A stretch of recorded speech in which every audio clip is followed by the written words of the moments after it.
Bismillahirrahmanirrahim. Assalamualaikum warahmatullahi wabarakatuh. Kami di sini dari kelompok 8 akan memaparkan mengenai pandangan filsafat pendidikan Islam terhadap masyarakat dan lingkungan. Adapun kelompok kami terdiri dari Bapak Muryanto, Bapak Karanto, saya sendiri Firda Solihah, dan Iis Nurul Fadilah. Pada kesempatan ini ada beberapa poin yang akan kami sampaikan.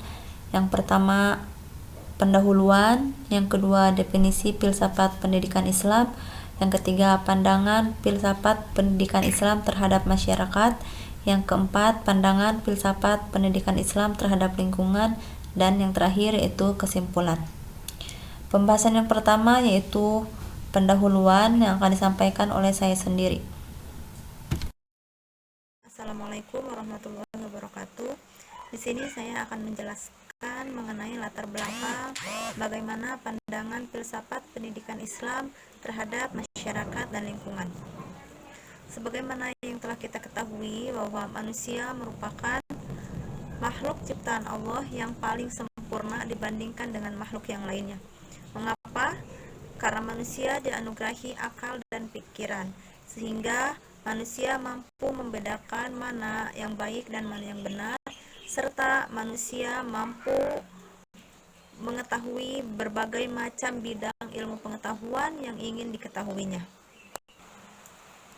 Filsafat pendidikan Islam merupakan induk segala pengetahuan yang sudah berkembang sejak zaman masa Yunani kuno sampai pada zaman modern saat ini. Filsafat pendidikan Islam memiliki peranan yang sangat penting dalam dunia pendidikan. Dengan adanya filsafat pendidikan Islam, kita dapat mengetahui apa itu hakikat dari pendidikan Islam.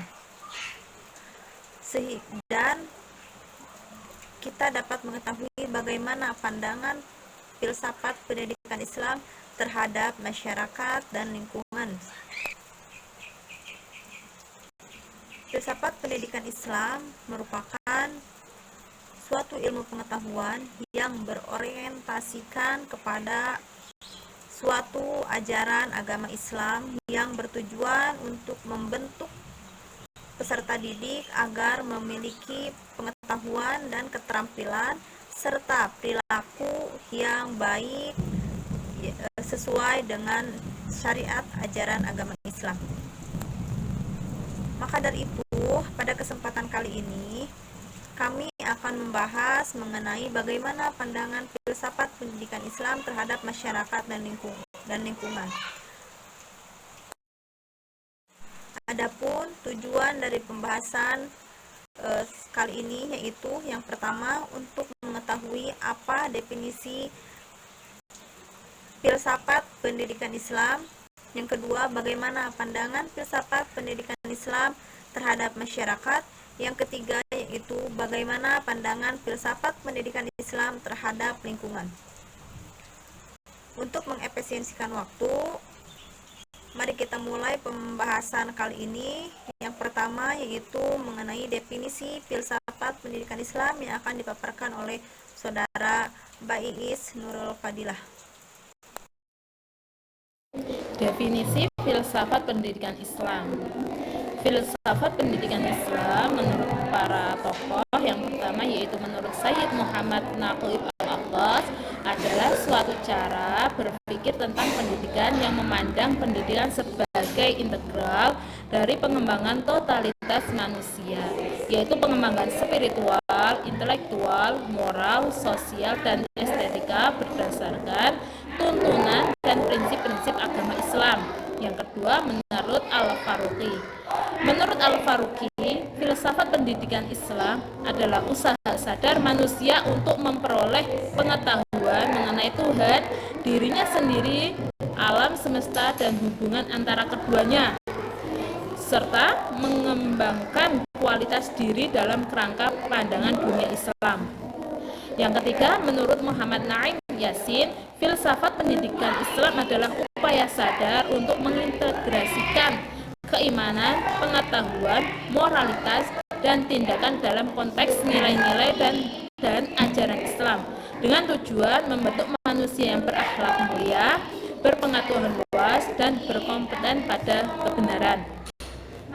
Dari pendapat para tokoh di atas dapat kita definisikan bahwa filsafat pendidikan Islam adalah sudut pandang yang dimiliki oleh agama Islam terhadap pendidikan. Hal ini mencakup prinsip-prinsip, konsep, dan nilai-nilai yang menjadi kerangka dasar dalam merencanakan dan menyelenggarakan pendidikan Islam.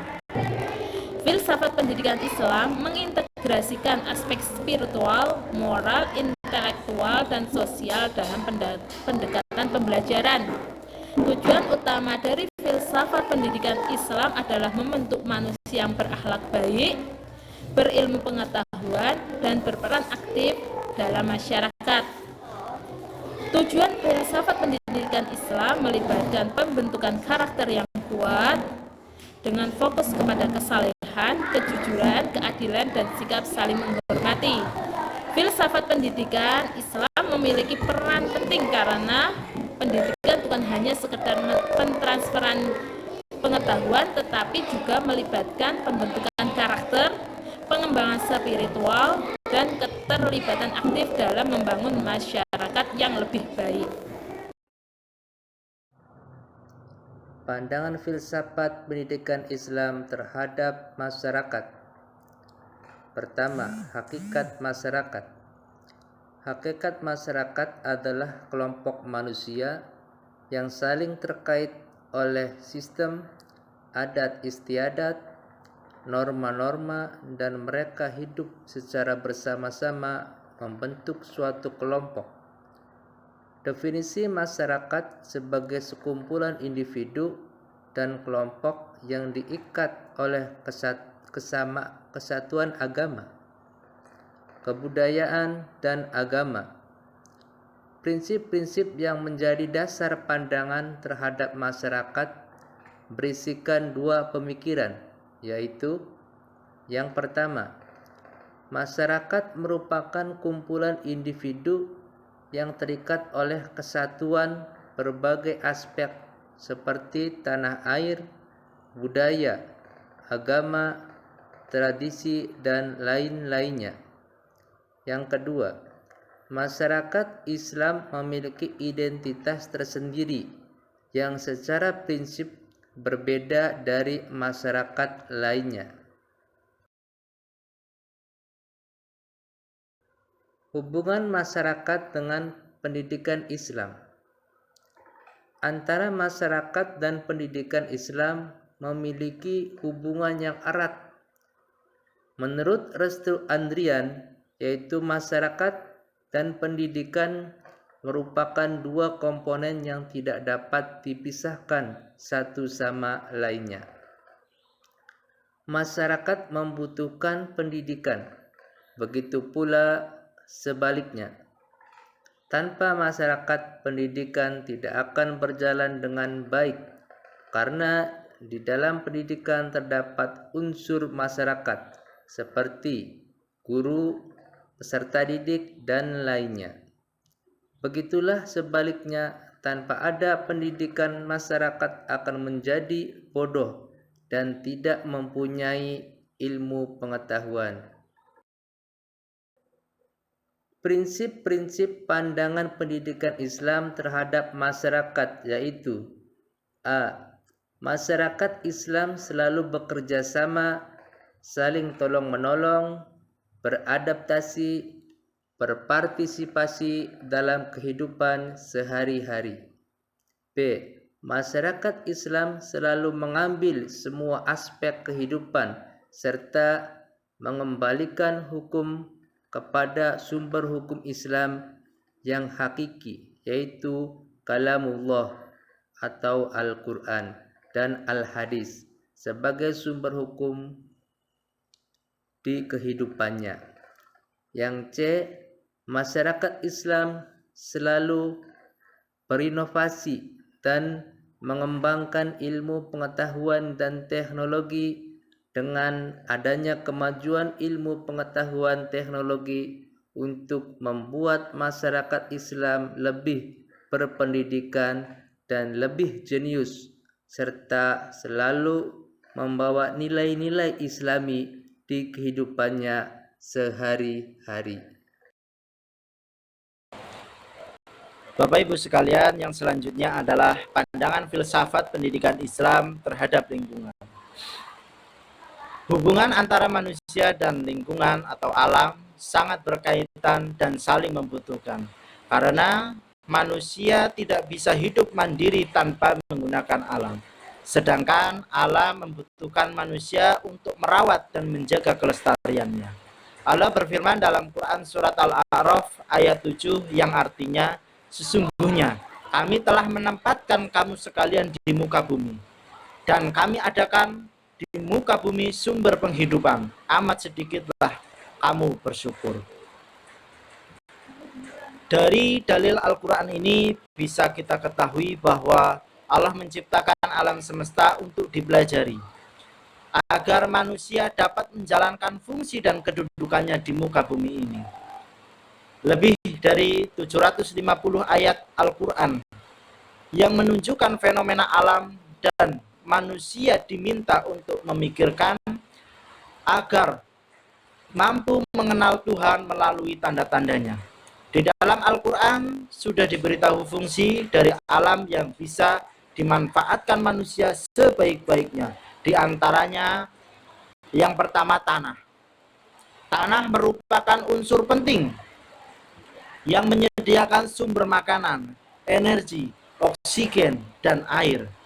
Seperti firman Allah dalam Quran surat Al-Baqarah ayat 22 yang artinya, Dialah yang menjadikan bumi sebagai hamparan bagimu dan langit sebagai atap, dan Dia menurunkan air hujan dari langit, lalu Dia menghasilkan hujan itu segala buah-buahan sebagai rizki untukmu.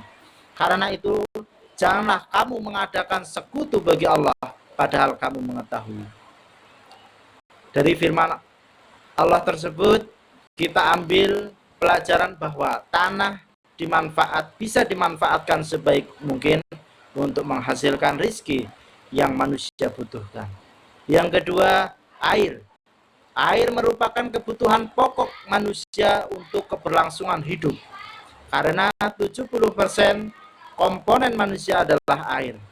Air bisa dimanfaatkan untuk pertanian, pembangkit listrik, dan lain sebagainya. Allah berfirman dalam Quran surat Al-Waqiah ayat 68 sampai ayat 70 yang artinya, maka terangkanlah kepadaku tentang air yang kamu minum. Kamukah yang menurunkan atau kamikah yang menurunkannya? Kalau kami kehendaki, niscaya kami jadikan dia asin. Maka mengapa kamu tidak bersyukur atas anugerah Allah yang besar itu? Kemudian Bapak Ibu sekalian, yang ketiga ada hutan. Hutan merupakan unsur yang telah Allah ciptakan untuk kehidupan manusia. Hutan memiliki manfaat yang luar biasa. Hutan merupakan unsur penting yang berperan sebagai penghasil oksigen, penyerapan karbon dioksida, penyerapan air, pengatur iklim, dan masih banyak lagi. Dalam Al-Quran Allah telah berfirman dalam Quran surat Qaf ayat 7-11 yang artinya, dan kami hamparkan bumi dan kami letakkan padanya gunung-gunung yang kokoh, dan kami tumbuhkan padanya segala macam tanaman yang indah dipandang mata, untuk menjadi pelajaran dan peringatan bagi tiap-tiap hamba yang kembali mengingat Allah. Dan kami turunkan dari langit air yang banyak manfaatnya, lalu kami tumbuhkan dengan air itu pohon-pohon dan biji-biji tanaman yang diketam, dan pohon kurma yang tinggi-tinggi, yang mempunyai mayang yang bersusun-susun, untuk menjadikan rezeki bagi hamba-hamba kami. Dan kami hidupkan dengan air itu tanah yang mati. Seperti itulah terjadi kebangkitan.